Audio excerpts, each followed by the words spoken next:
السلام علیکم پیارے بچوں، آج ہم آپ کو ایک کہانی سناتے ہیں جس کا عنوان ہے چاند کی پری اور لکڑہارا، دا مون میڈین اینڈ دا وڈ کٹر۔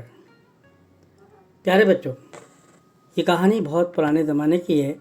چین کے ایک پہاڑی گاؤں میں ایک غریب مگر نیک دل لکڑہارا رہتا تھا۔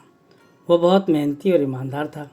اگرچہ وہ غریب تھا مگر اس کا دل بہت بڑا تھا۔ ایک دن لکڑہارا لکڑیاں کاٹنے کے لیے پہاڑ پر گیا۔ وہاں اس نے ایک ننھی سی خوبصورت ہرنی دیکھی جس کی آنکھوں سے ہلکی ہلکی روشنی بھی نکل رہی تھی۔ اچانک وہ ہرنی بولنے لگی۔ لکڑہارا بہت حیران ہوا اور پوچھنے لگا، تم کون ہو اور کہاں سے آئی ہو؟ ہرنی نے کہا، میں بہت تھک گئی ہوں اور مجھے بہت پیاس بھی لگ رہی ہے، پہلے مجھے پانی پلا دو، پھر سب کچھ بتاؤں گی۔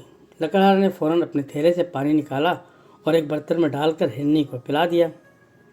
پانی پی کر ہرنی خوش ہو گئی۔ پھر ہرنی نے کہا کہ میں آسمانی دنیا سے آئی ہوں، اگر تم وعدہ کرو کہ مجھے کوئی نقصان نہیں پہنچاؤ گے اور میری حفاظت کرو گے تو میں تمہیں ایک راز کی بات بتاؤں گی۔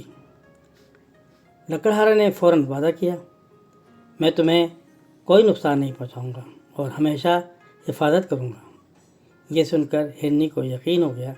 لکڑہارے نے کہا، تم بھوکی بھی ہوگی، پہلے کچھ کھا لو۔ وہ جنگل گیا اور تازہ سبز گھاس کاٹ کر لے آیا۔ ہرنی نے خوشی سے گھاس کھائی اور ٹھنڈا پانی پیا۔ اس نے لکڑہارے کا بہت بہت شکریہ بھی ادا کیا۔ پھر ہرنی نے اپنے تھیلے سے سنہری پتیاں نکالیں اور لکڑہارے کے ہاتھ میں رکھ دیں۔ اس نے کہا، جب تمہیں سچی خوشی چاہیے ہو اور چاند پورا ہو یعنی چاندنی رات میں ان پتیوں کو جلا دینا۔ یہ کہہ کر ہرنی پہاڑ سے نیچے اتر کر غائب ہو گئی۔ لکڑہارا گھر آیا اور سارا واقعہ اپنے ماں باپ کو سنایا۔ وہ دونوں بہت خوش ہوئے اور اپنے بیٹی کی نیکی پر اس کی بہت زیادہ تعریف کی، اور اس طرح کئی دن گزر گئے۔ آخر وہ رات آئی جب پورا چاند نکلا۔ لکڑہارے نے فوراً وہ سنہری پتیاں جو ہرنی نے دی تھیں لکڑہارے نے جلانی شروع کر دیں۔ اچانک آسمان سے ایک خوبصورت پری زمین پر اترتی ہوئی نظر آئی۔ پری نے مسکرا کر کہا، ڈرو نہیں، میں تمہیں خوشیاں دینے آئی ہوں۔ کیا میں کچھ دن تمہارے گھر میں رہ سکتی ہوں؟ لکڑہارے نے خوشی سے کہا، آپ ہمارے گھر میں رہ سکتی ہیں، ہمیں خوشی ہوگی۔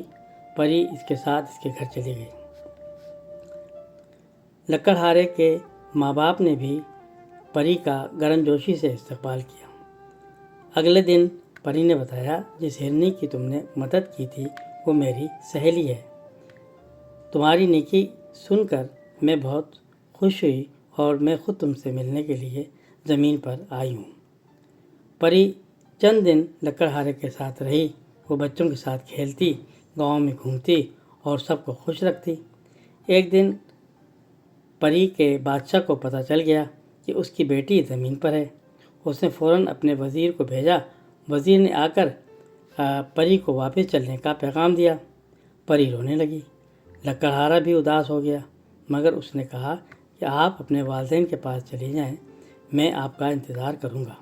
جانے سے پہلے پری نے لکڑہارے کو سونے کے سکوں سے بھری ایک تھیلی دی اور کہا کہ یہ تمہاری نیکی کا انعام ہے۔ لکڑہارے نے کہا، یہ تو میرا فرض تھا، ہمیں اللہ کی تمام مخلوق سے محبت کرنی چاہیے۔ پری اور وزیر آسمان کی طرف چلے گئے۔ ان سکوں سے لکڑہارے نے ایک چھوٹا سا گھر بنایا، شادی کی اور ایک لکڑیوں کی بہت بڑی دکان کھول لی اور کچھ پیسے غریبوں کو دے دیے۔ یوں وہ اور اس کے ماں باپ ہنسی خوشی زندگی گزارنے لگے۔ پیارے بچوں، کیا آپ کو معلوم ہے ہمیں اس کہانی سے کیا سبق ملتا ہے؟ ہمیں جانوروں، پرندوں اور اللہ کی تمام مخلوق سے محبت کرنی چاہیے اور کسی کو کوئی نقصان نہیں پہنچانا چاہیے۔ نیکی کا بدلہ ہمیشہ اچھا ملتا ہے اور اللہ تعالیٰ بھی خوش ہوتے ہیں۔ آپ کے انکل ایاز احمد خان، لاہور۔